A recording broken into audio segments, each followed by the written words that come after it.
In this video, I will teach you how you can add admin to your Facebook page. It is a step-by-step video and easy way you can add admin to your Facebook page without hassle. Do well to watch this video to the end so that you don't miss any important step. Without wasting time, let's dive in. Open your Facebook app, click on this profile picture, click on this drop-down button. You will see your Facebook profile here and all other pages you have or manage. Go ahead and select the particular page you want to add admin to. For the purpose of this video, I want to add an admin to this particular page, Seeker Creative. So I will click on Seeker Creative. It's switching, just wait a little. Now it has switched to Seeker Creative page. Click on this menu, this hamburger icon. It will take you here. Scroll down. You will see settings and privacy button here. Click on settings and privacy. Go ahead and click on settings. You'll be directed to accounts. Scroll down and you will see page setup. Click on page setup. After page name, you will see page access. Click on page access. You will see the people with Facebook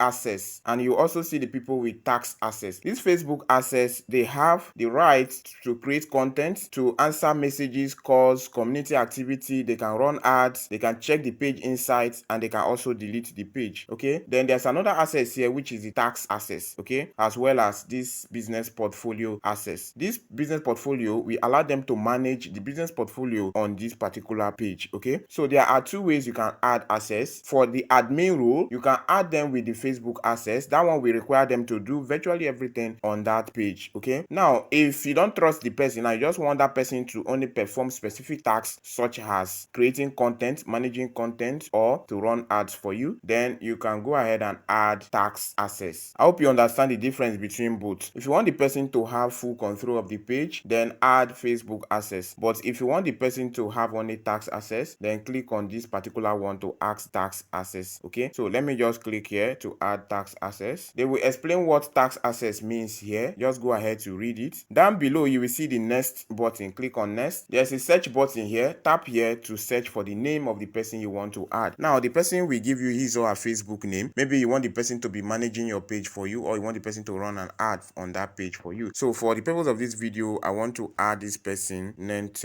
Innocent. So when you search the Facebook page name of that person you want to add here, it is going to pop up like this. Tap on it to add as admin. Here, they will show you all the tax access that the person is going to have access to. So the person can see the insights. That is necessary if the person is going to be managing your content. I mean, making content on that page as well as manage the content. Okay, so you turn that on. If the person is going to be managing ads for you, then you can just turn on the ads button there. Okay, but if the person is going to do virtually everything here, then turn on these buttons. Okay, I'll turn them on now. Down below here, you will see the give access button. Click on give access. To proceed, Facebook will request that you enter your Facebook account password. That is to confirm that it is you, the owner of the account, who is giving this access. So enter your Facebook account password here. I will enter mine now. After that, click on this confirm button. I'll click on confirm now, and you will see an invitation has been sent to Nente Innocent. You will see the Facebook page admin invite here, and they usually give 31 days for the person to accept. So if after 31 days the person did not accept the invite, it will expire. How the person will accept is by going to his or her Facebook account notification, and he will see the invite notification there. He will tap on it to review the invite and accept. If you want to run Facebook ad for someone, this is the same way the person can add you as an admin to his or her page, and that way you will see that page added among your page. So when setting up the Facebook ad, you'll be able to select the person's page and the ad will run on the person's page while you use your ad account. It's just that simple. If you found this video helpful, don't forget to like this video and drop a comment below.